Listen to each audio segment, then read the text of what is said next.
All right, and the last story that I have for today is a little bit of another follow up to a story that we did on the last episode about the Senate majority or the Senate minority whip. Dick Durbin has decided not to seek re-election. So today, looking at a news story regarding Brian Schatz of Hawaii launches a Senate bid to replace Durbin as the Democratic whip. So mostly center distribution here. We've got 20% on the left and 20% on the right. So fairly balanced reporting here with 90% high factuality. And I'm going to look at two stories here real quick because I wanted to look at this from two different angles. So first, we're going to look at the Jewish News Syndicate article. And we're not going to get too far into it, but I thought it was pretty interesting when I opened it yesterday. So Hawaii Senator Ben Shatz to seek position as the Democratic whip.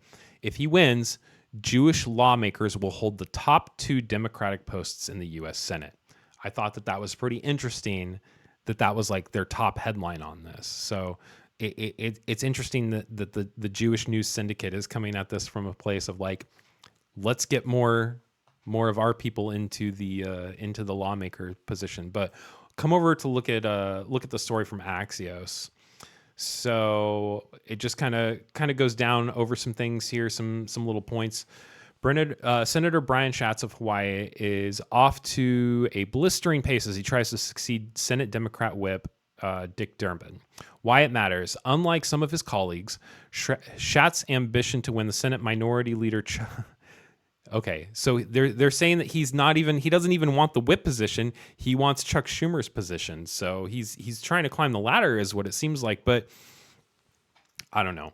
I have already said openly that I think that Chuck Schumer should retire. That I think that Dick Durbin is making a good call, and that Chuck Schumer should be out too. So Schatz told the Washington Post on Monday that there is an emerging generation in the Senate leadership, and he wants to help that. He wants to help lead.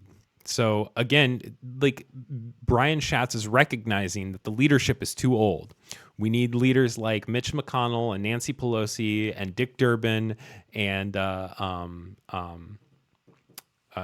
Schumer. We need them to go ahead and take the cue and retire, and we need to let the next generation completely take over. I don't know about Cory Booker, but whatever. Shatz has an internal whip team that includes Senator Jacqueline Rosen, Cory Booker, and Mark Kelly. Sources told Axios to expect more public endorsements in the coming weeks after Booker publicly endorsed Shatz on Friday. Schatz's potential competitors for the gig, namely Senator Amy Klobuchar, have remained publicly quiet. As a member of the whip team, I have seen Brian Schatz in action helping get the votes necessary to pass some of the most consequential legislation in generations, Rosen told Axios in a statement. Between the lines, Klobuchar said the focus should be on stopping President Trump, not running for whip. She told reporters on Monday it's a mistake to talk about something a year and a half from now, and we have no idea who's going to win the Senate. Now, I think that Amy Klobuchar has a great point here. Right now, the priority for Democrats should be what's going on and what they can do to try to help stop things and help mitigate this constitutional crisis that we're in. Instead, we have people who are worried about politics as usual, and I guess to a certain degree, the sun is going to rise. The wheel is going to turn. The world is going to keep spinning, so you do have to keep doing these things. So,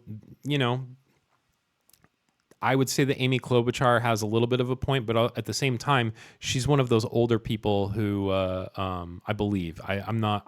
If it's who I'm thinking of, I don't have faces to the names of everybody who's in the Senate, but.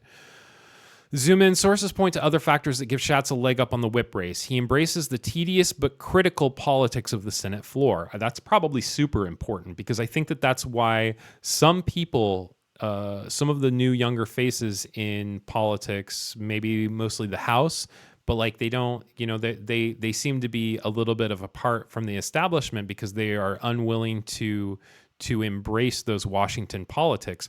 So we need to ask ourselves, do we want a leader in the Senate who is going to embrace politics as usual, or do we want somebody who is going to upset the system? And I think that that's something that we need to think over the next few years, or year and a half, or however long it is until the midterms. So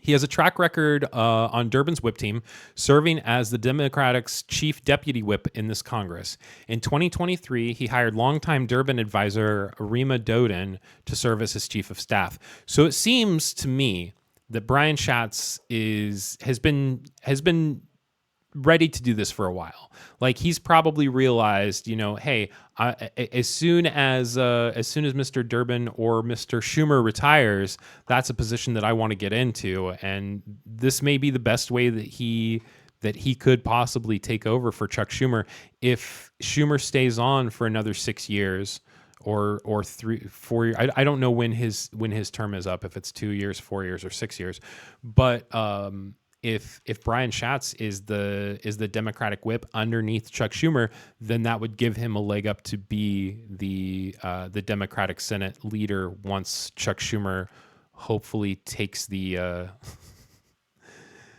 hint and retires. So again, Chuck Schumer, it's time to retire. But that's what I've got for this one today.